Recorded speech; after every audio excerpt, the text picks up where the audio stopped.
وقل رب زدني علما.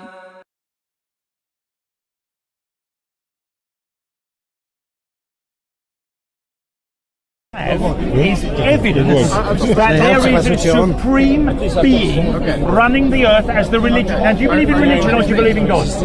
I'm a Christian. Right, so you're a Christian. Okay, so I've got to know what angle we're going on here. So you're a Christian, yeah? So you don't agree everything, for example, to the Muslims? Correct. Right, okay, fine. So as a Christian, you believe in the word of the good news, the gospel or whatever, according to Christ, yeah? Okay. So if I was to say to you that from my point of view, and you asked me this, my view is that the religions are ideologies created by man, they're written by man. They come from very possibly a rabbi of the time or whatever, very possible, we don't know, because there seems to be some possible historic evidence there may have been a man of that name, whatever. Okay. Jesus or whatever you want to call it. The evidence for Jesus is well hang on a minute. Right. Now the issue is for me, is I live in a world now where not a single soul can I see has ascended to heaven. I live in a world where we have a real world where men interplay. Ask him how old is he? Can I finish? And you only reach that age. Right. You can't go beyond that. Can I have a conversation? I haven't finished. Right. And I'm listening. I will listen to you. The issue is for me that we stand here today living in a world with all sorts of tribalism, all sorts of political interplay with each other.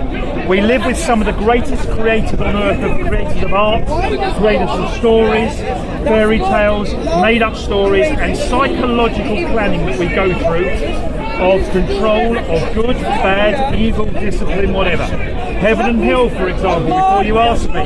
Heaven to me is a very simple man-made concept to give you the goodies if you're good, hell is the bad if you're bad, okay?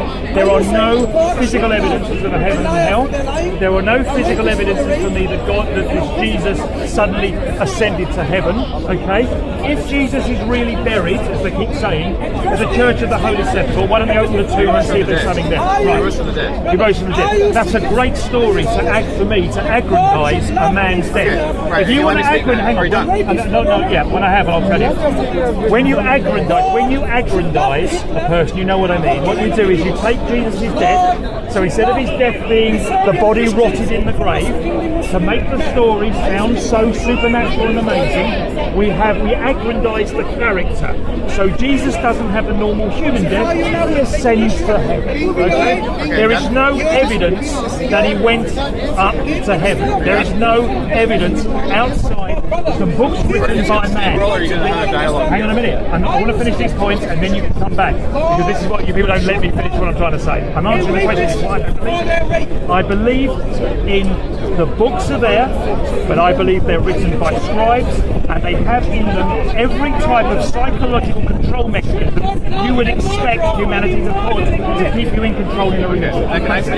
Yes, you may. And you're going to give me as long as you had? Absolutely. Okay, great. So let's talk about the resurrection, so that's where you ended, okay? So let's talk about the evidence for the resurrection, shall we? So, I think we can establish with quite great confidence that the earliest followers of Jesus sincerely believed that Jesus had appeared to them after his death. Now let's look at some of the evidence for that, and then we'll look at the best explanation for that. So for example, in 1 Corinthians chapter 15, the Apostle Paul writes to the Corinthian church, and I quote, he says, "What I received, I pass on to you as the first importance that Christ Jesus died for our sins in accordance with the Scriptures. He appeared to Cephas, and he appeared to more than 12, and then he appeared to more than 500 of the brothers. At the same time, most of them are still living, though some have fallen asleep. Then he appeared to James and to all the apostles, and last of all, he appeared to me also as to one eternally born."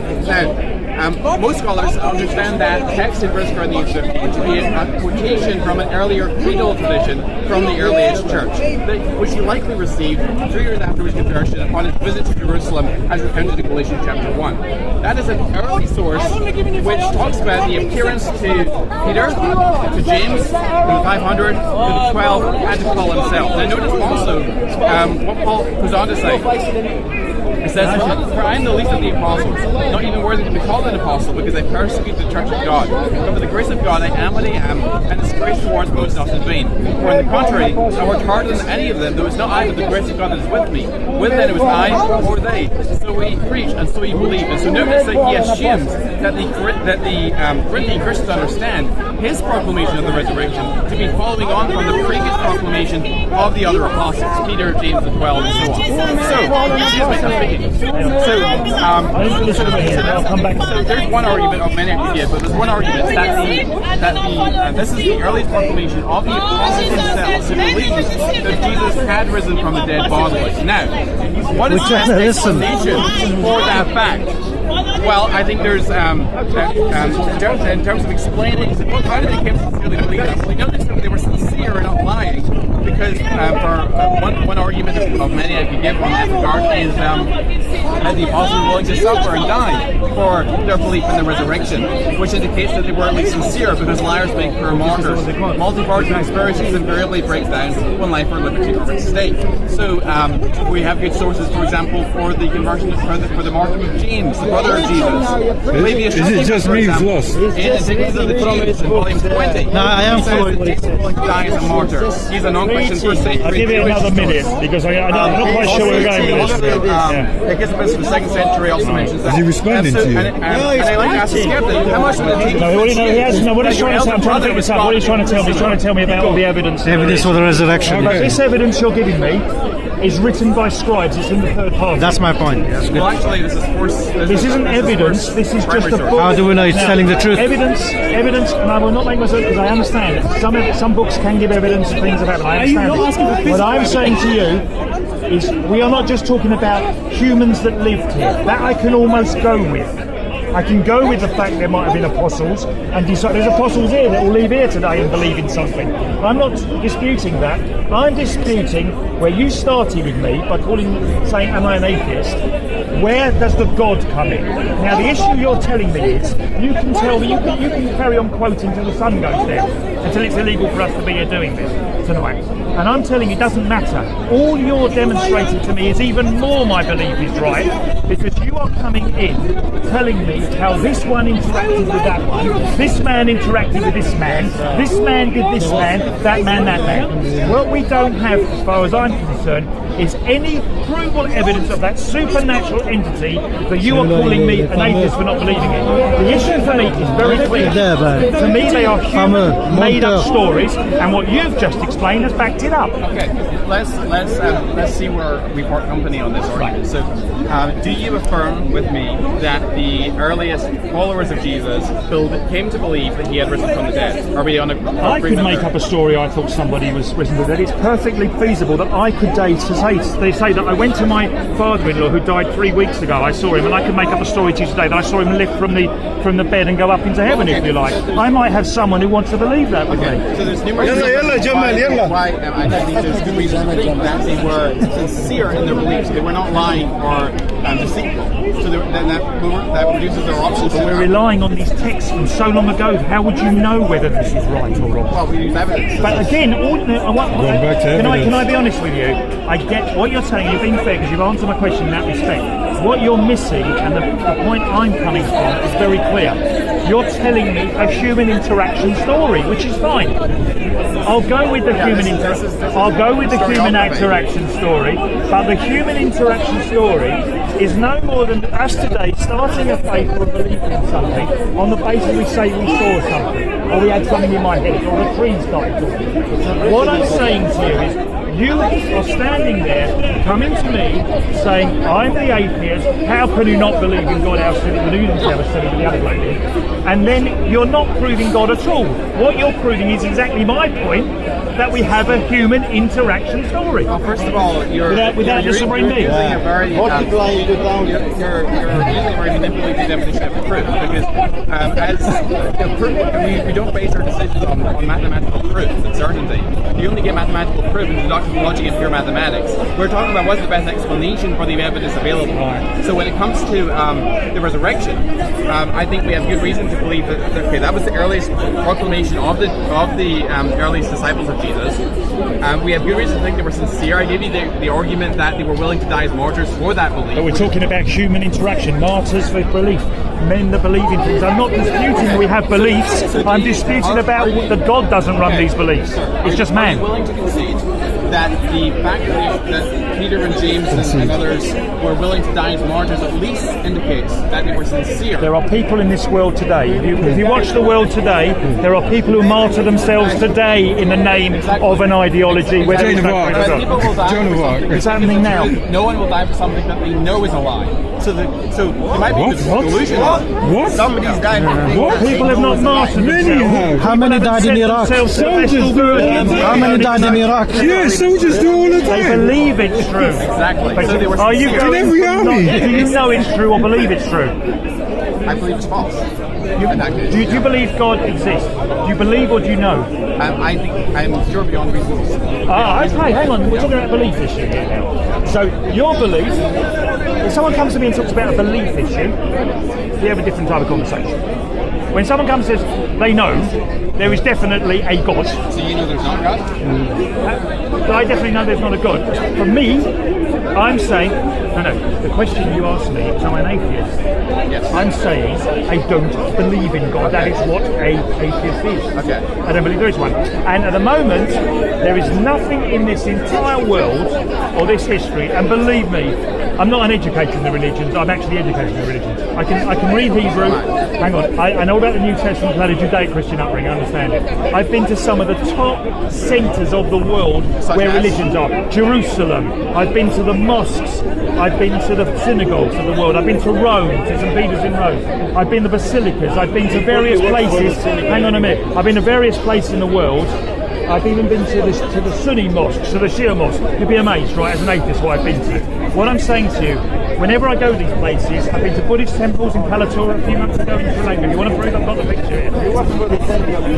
The issue is very, very simple for me. When I come out of these places, I'm less religious than when I went in. The reason is, what I do see are very interesting historic ideologies. I get it, but I don't see anything above that. To me, it fits all the boxes of a human creation. If you'll notice, So for me, God's a human dialogue thus creation. far, I hope I've answered your question. The arguments and evidence and facts, he's just been dismissing them and saying, well, I actually accept this. And why don't you give an alternative explanation? I've just given the explanation why they know God. Where is God today? Why can't he come and talk to me now? Where's God now? When you believe in God? I don't believe it. You are. Where's God? How can we sort out a meeting between you, me and God and this camera? I believe that God is omnipresent. I believe that he's everywhere. Well, he's not material. Right. Now I'm going to use the logic I've got. You asked me the question, why do I believe that this doesn't make sense? And I'll give it to you. What the thing for you from the scientist's point of view, which I respect, is you're not really looking at the psychology of man here, are you? The man does need his crutches, does need his reasons why. We're very much a mass group of people that seem to like, we've got to satisfy ourselves, there's got to be an answer for everything. So the issue for me is where I stand is very, very clear to me. I'm living in a world where I've got cognitive response because I've been created from a biological process from my birth. I've arrived down at the birth canal in Welbeck Street over there with no belief or religion. I've come into my sphere, my family sphere of upbringing and my life, travel, whatever I've done. Your life must be different to mine. I'm sure our histories may be interesting.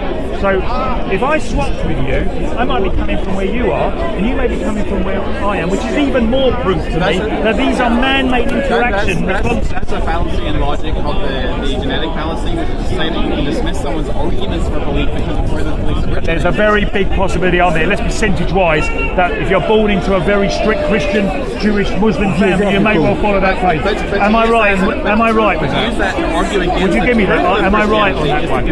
Am I right that your upbringing or what you've now learned or what you decided, right, but my beliefs have come, my beliefs are very clear where they come. I've studied all these religions, okay, I've looked, hang on, I'm not attacking you for believing. What I'm saying is, I've used my intuition as you're using yours. I accept that now, okay. I'm using my human intuition to decide clearly to me and real to me that there is absolutely no God. Now, I don't have anything to prove because I can walk away here today as an atheist. I don't have to pray to anything tonight. It's not worrying me. When I leave, I forget about this conversation. It's only in context of Scripture. For a religious person, they will leave. They will carry on their sacraments. They'll carry on their prayers at sunset, whatever religion they're in. Or they might go to hell if they're naughty. Right. Now, for me, because of that, I tend in these discussions to put the onus on the one who says they believe. I don't believe, because if there was God standing in front of me, it was quite clearly and there was something within my human intuition, I might say, I can sort of see this now, then we get somewhere. In my entire life, in the history of the world that I'm seeing, there isn't one shred of evidence that praying or God does anything. May I ask what's your academic background? You can go in that direction. My academic background is I had a Jewish Judaic upbringing with a half Christianity in my family, and I had a Christian schooling. And I know everything from the body and blood of Christ, transubstantiation. I studied divinity at the university. That's shocking, wasn't it?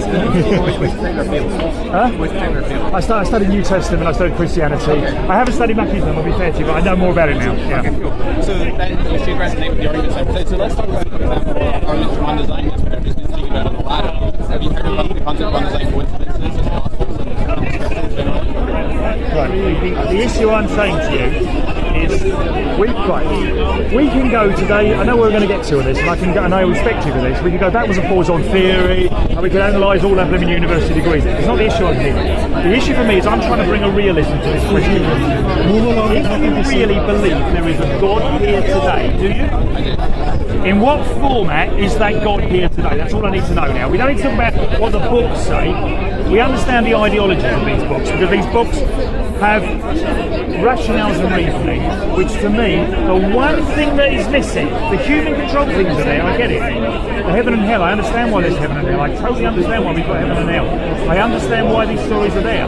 What I don't see, because everything's third party, even the Old Testament starts with, in the beginning God created, not in the beginning I did. So everything's third party. Now when third party writers, human beings are brilliant creators. They're brilliant films, brilliant at literary, brilliant at telling stories. For me, it's just more of the same. These are propagated stories, some from medieval times, some from way beyond that. That people have come down in superstition and propagated the world. Yes. Well, I've got the evidence of that, because these texts, like the Shrine of the Book, you've got the Dead Sea Scrolls, you've got the Quran, the original versions, whatever, have come out of these medieval areas, come out of these Middle Eastern areas. I mean, the stories are, we go to the Shrine of the Book. Right. The Shrine of the Book in Israel is supposed to be the first, and the Shrine of the Book, I've seen the parchment, which is supposed to be the first writings of the Bible. It's written by a scribe. Well, that's not a surprise to me. It's written from a scribe because it's a human made-up written story. Because in my world I live in now, that's how we write things. That's how we communicate by writing. So I have to make up something there to make the story fit. But why do I need to make a supreme being there? Because I made a control ideology called a religion to keep people in control and also to keep loyalty to something. If, as a human psychologist, I will do that for you. I'll write you something and I'll make myself such a bully, like a megalomaniac god or whatever you want to appear, to terrorise you to stay in that belief. So what's missing, it's amazing, isn't it? I'm standing here in Sunday 2017, right, with the sun up there, we're all in Hyde Park, right? God hasn't come to tell me off, has he, for having these beliefs. If God's my creator, then he must have created me as an atheist, he must think I'm right then. Not absurd, absolutely reasonable, because God is not controlling me, is he? People suppress the truth and unrighteousness. That's Suppress the truth. How can you? Where am I suppressing the truth? overwhelming. Have I not given you a very, very good rationale why I believe I was it? often baffled and bewildered as an undergraduate when I was an undergraduate studying. Can we take university degrees out? Yeah, of this is this? so No. academic. Can I take this? Right, I'm taking my university degree out, and I'll tell you why. Because we could outwit each other with our knowledge. I'm not doing that. I'm asking you a very straight barristerial question as a believer in God. Where is your God today? Tell me where it is now. Where is God in control of this earth? If God is in control of this earth and has been for the last 2,000-3,000 years, He's let a lot of things happen that this loving God would never have let happen in a million years. So to me, it's a made-up human story. These are ideologies. They're tribes. Excuse me, you have to, it's not enough simply to dismiss the evidence without explaining. You're giving alternative explanation for I'm the done. evidence that God exists. You're not giving me God, are you? I still haven't got God here. I'm sorry, but I tried to get God. I haven't got God. I'm presenting evidence. I mean, people are watching here, to be very clear. I'm the one presenting the argument. You're the one who's just simply dismissing them without. I'm dismissing them for reasons I'm telling you. Yeah, I'm giving clear reasons why I'm dismissing them. I'm not just dismissing them. I'm giving you reasons why I'm dismissing them. Okay, let's start with the very beginning. Let's start with In the God. beginning, God created the heaven and the earth. Exactly. Let's start with the existence of God. Right. Fine-tuning of the universe to support life. Fine-tuning of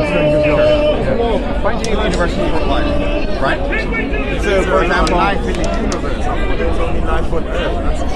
Yeah. It's one place in the We're trying to find out if not there's life. fine. There may well be. We don't It's know not yet. fine, sir. For life. We don't know yet. Only Earth's fine. For example, take the cosmological constant, which the most conservative estimate in the literature is that it's finally tuned to 1 × 10 to the third power, and it ranges from that to about 1 in 10 to 120th power. Now, the cosmological constant determines how rapidly the universe expands.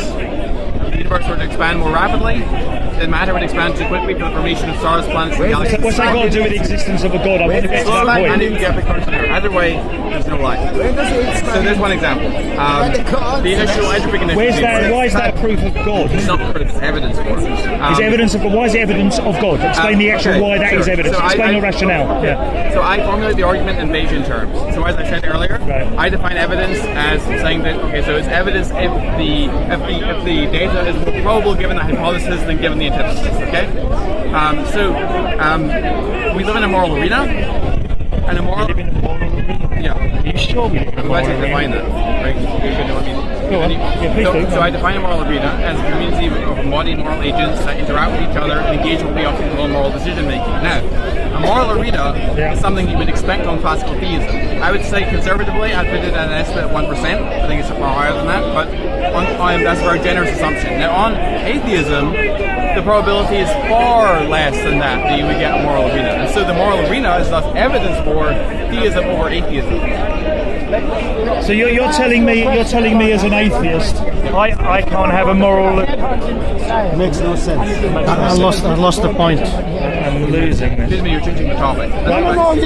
You use the word moral arena. Let me go on to his moral arena bit because I want to finish this off with the gentleman because he's been very nice to want to talk to me. Right. The issue is, and this is what always I find very interesting. I am an atheist. What is my problem with my moral compass? I didn't talk about that. But you're saying it's very likely atheists will have problems with a moral I didn't compass. say that. When did I say that? Right. Could it not be thrown? Well, what did you just say? You said it again then if I got it wrong. We live in a moral arena. That's an observation. Yeah, you mentioned that atheist, yeah, and you said Right, so I said we live in a moral arena, by which I mean a community. We are a community of embodied moral agents that interact with each other and often engage in what we often call moral decision making. Okay. how do you think we get to that moral decision making? How do you think it evolves? Do you think God does it, or do you think it might be human interaction and our intuition on what's right and wrong? That's changing the topic again. I think that's exactly the answer. That's exactly the argument. When you're in a whole That moral dog arena is something which is expected on theism, but it's not something that's expected on atheism. And so it's surprising given atheism. It's astronomically small probability on atheism, but it is a reasonably high probability on theism. So thus the moral arena is strong evidence for theism. Why don't we hand draw and quarter people for treason in this country any longer? No, this is absolutely on the topic. What I'm trying to say to you, you're going to make out that God is the one that provides that moral compass. What I'm saying is, religion may have aspects of it that have helped a moral compass. I'm not taking that away. But I don't see the supernatural above the religion. So therefore, for me, my atheism is clear. The religions are there. some good, some bad in them. Some do some moral things that maybe, and some people get a lot of it. Some people get a crutch from it. Some people feel it does them good, like it might be a headache pill or it might be a comfort pill. Some people turn to drugs.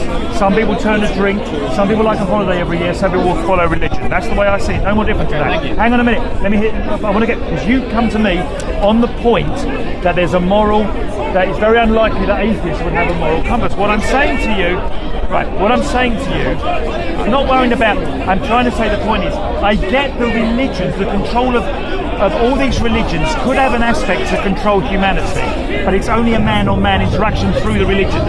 But God, for me, isn't there. And why do we change society, some for good and some for the bad?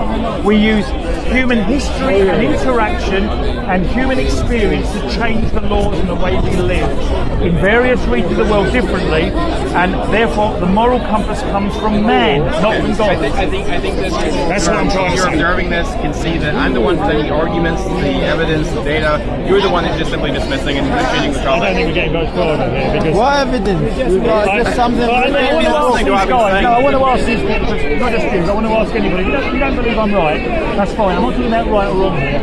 Does anybody see that I've given the man an absolute clarification why I do not believe in God? Yes, but you haven't defended it. I've just given you my explanation, and that's all I need to do. But what you haven't done is produce your God. Because you can't produce your God. I wouldn't say you're a hypocrite, but you keep making these somersaults when you find yourself. I need the moral fibre doesn't necessarily come from God, it comes from human intelligence, intuition. What you're saying, let me ask you a question. That's why we can talk rather than fight each other about it. Just because you're an atheist doesn't mean you don't have morality. It's ridiculous. No, you didn't respond to the He doesn't know anything about me. How do you know I'm not getting defensive about me being an atheist. That was the point. Don't worry about that. No, he wasn't being. No, I'm going to be fair to him. I wasn't insulted by you about the atheist. I was trying to make that point. You don't necessarily need. I wasn't insulted by you. I'm saying that I wasn't being defensive about it. I'm trying to explain. Just to me, we have our moral life from the ideologies of these religions. Yes, I get it. I get it. Sometimes you might be born as a Christian, you may do good things in the name of I haven't got an issue. Maybe you do other things. I don't know, you may do. That I'm not having attacking here. What I'm attacking is one little thing. I'll see. I'm not about your ideology. It's that I don't see the Supreme being above your ideology. I just see it being a human manufactured issue. And you're in that tribe. You're in that. Now, if that's doing you good, if you're doing good works in the name of your human-made ideology, fine. Do you believe in God? Yes. Fine. Then carry on believing. I don't. But I've enjoyed it. Ian, I've enjoyed it. Thank you very much.